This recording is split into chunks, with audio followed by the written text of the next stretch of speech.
Uzobuyela ehlelweni likaMaskandi uSgiya Ngengoma kukhoziFM MCTshatha ngoba uma siqala izinguquko zange-1 April, izinguquko ezenziwe zimenyezelwe ngumphathi wezihlelo uPL Maseko Pinqose ngomsombuluko ekuseni. uPL uthe uTshatha uzobamba nobingelela Mpanza ohlelweni olungena ngo-9 kuya ku-12 emini ngomgqibelo ngemva kokushona kaBK Mchunu obelenza phambilini. uBK ungcwatshwe ngesonto eNgwelezane ngemva kokugula. uPL uthe uzobamba njengoba-ke bengabaphathi basaxoxisana ukuthi-ke bazokwenza njani ohlelweni. Ezinhlelweni zango-6 kuya ku-6 ntambama azikho-ke izinguquko ezenziwa.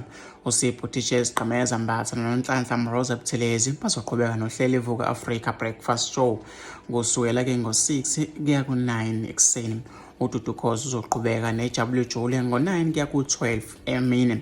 Kanti-ke emini uSifiso King noma-ke uSifiso King Sifiso Sibiya noZimiphi Zimdola Biyela usazoqhubeka nokubambisana kwidanki 3-1 kwidanki 12-3.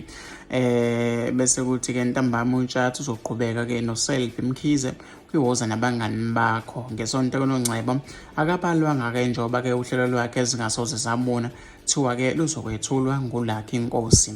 Kanti-ke ezinye zezinto abantu abakhuluma ngazo lezi ey'nkundleni zokuxhumana okungabe bikho-ke kukaNongcebo Mackenzie.